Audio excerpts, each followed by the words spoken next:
तुम्हारे ग्रह नक्षत्र बाहर नहीं बैठे, अंदर हैं। वो अंदर बैठ के सुन रहे हैं सब, हाँ बेटा अभी मेरा टाइम आने वाला है, अभी तुम फलाने की दशा में हो, मेरी आने वाली है, मैं देखूंगा। अगर ये जाग गए तो फिर भीतर कोई नहीं जागता, क्योंकि सबको इनका चरण चाहिए, सबको अपनी मुक्ति चाहिए। जो भी ग्रह नक्षत्र तुमको कहीं असुविधा सुविधा दे रहे हैं, उन्हें भी अपनी शांति और मुक्ति चाहिए, क्योंकि वो देने में भी तो उन्हें भी तो कुछ करना पड़ रहा है। सोचो कभी इस लेवल पर। और तुम्हारी गालियां सुन रहे हैं, लेना है ना देना तो, और तुम्हारी सुन रहे हैं, मेरा जीवन ही खराब कर रखा है। अरे वो खराब कहाँ कर रहे हैं, तुम्हारे भले के लिए कर रहे हैं, तुम्हारा हिसाब किताब ठीक कर रहे हैं। और जब तुम अपने में उनको जगा लोगे, किसको? गुरु महाराज को। जब तुम अपने में जगा लोगे, तुम आंख बंद किए और तुम अपने अंदर आ गए। और तुम्हें ये अवस्था सिद्ध करनी है, क्योंकि इस अवस्था को अगर परिभाषित करें कि तुमने अपने भीतर में सागर को तो संभाल रखा है, लेकिन एक कतरा जो मन है वो तुमसे संभाला नहीं जा रहा। तुम अपने भीतर डूब रहे हो, तुम्हें एकदम नशा आ रहा है, तुम्हारे लिए आंख खोलना असंभव हुआ जा रहा है, तुमको पता ही नहीं तुम किस दुनिया में हो। तुमने अपने भीतर सागर को संभाल रखा है, लेकिन एक कतरा मन जो है वो संभाला नहीं जा रहा। बस वही गड़बड़ है। उस एक कतरे मन के ऊपर ही इनकी कृपा हो जाए तो फिर बचा क्या? तो तुम तो संभले संभलाई, क्योंकि तुम लोअर कैटेगरी के साधक नहीं हो, इनिशियल स्टेज के नहीं हो, सीनियर कैटेगरी के हो, क्योंकि तुमको तुम्हारे इस गुरु ने खोजा है। नहीं तो बहुत सारे और दूसरे खोज लेते हैं,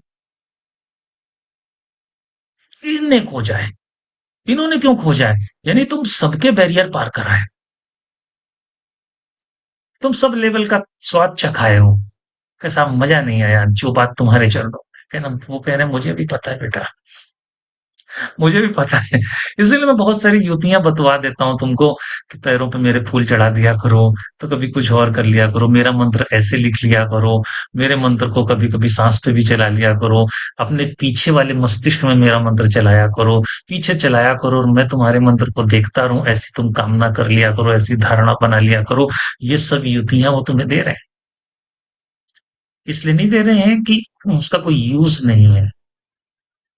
तुम्हारे अंदर जैसे-जैसे ये मंत्र बढ़ता चला जाएगा, बढ़ता चला जाएगा, बढ़ता चला जाएगा, वैसे-वैसे उस आउटर लेयर में शिवत्व प्रकट हो जाएगा। और शिवत्व तुम्हारे इंद्रियों के द्वारा जो अभी ऊर्जा खींची जा रही है, उसको बदल देगा और तुम्हारी इंद्रियों में ऑटोमेटिकली शिवत्व का प्रवाह हो जाएगा। हो जाएगा कि नहीं हो जाएगा?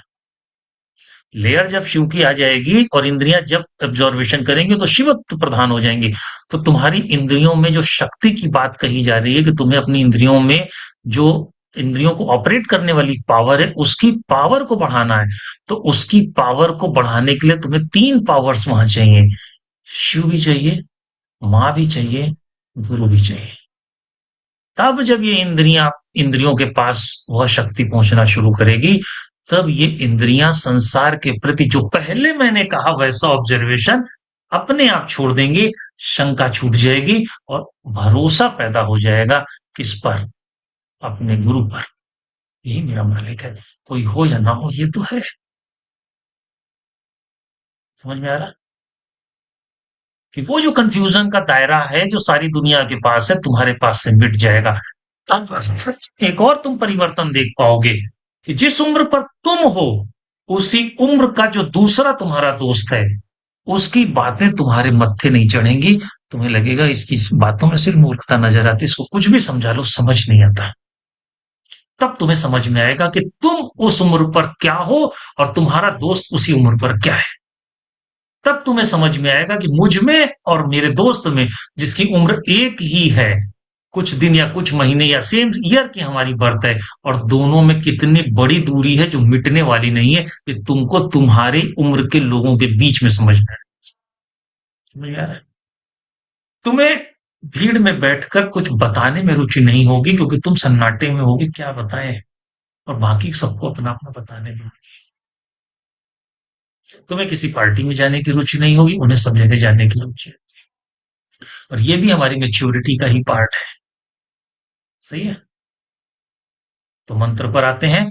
मंत्र के प्रति हम लोग बार बार कुछ ना कुछ दयालु जी महाराज के प्रति कुछ ना कुछ बातचीत जरूर करते रहेंगे, ताकि आपके भीतर भावना और विकसित हो, आपके भीतर इनका स्मरण आते ही हृदय द्रवित होने लगे, इनके स्वरूप का दर्शन करते ही आंख से आंसू आ जाएं।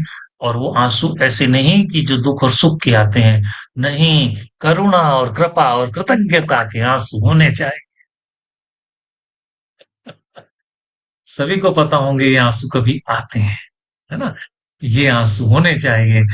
और ऐसे आंसू जब तुम्हारे हृदय से उठने लगेंगे, तो तुम जितना अपने भीतर इन आंसुओं से अपने हृदय को धोगे, उतना ही तुम पवित्र होगे। ये स्पेशल केमिकल है, समझ रहे हो? इससे तुम जितना धो लोगे, वो दोबारा गंदा नहीं होता। लेकिन आंसू कौन से होने चाहिए? कंडीशन है, सुख दुख वाले नहीं, कि सुख सुख खुशी के आंसू से तुम रो रहे हो, तुम दुख के आंसू से रो रहे हो, नहीं नहीं नहीं। ये वो आंसू है जहां कोई लेन देन ही नहीं है, जहां कोई लेन देन नहीं है। तुम इसे क्यों प्रेम करते हो तुम्हें नहीं पता, ये तुम्हें क्यों प्रेम करता तुम्हें नहीं पता, बस यही तो खेल है प्रेम का। जिस दिन तुम्हें ये प्रेम की ट्यूनिंग सेट हो जाएगी, उसी दिन तुम पात्र हो जाओगे कि अब दूसरे डायमेंशन की क्या है। तो मुझे लग रहा है यहाँ तक काफी कुछ आपको समझ आया।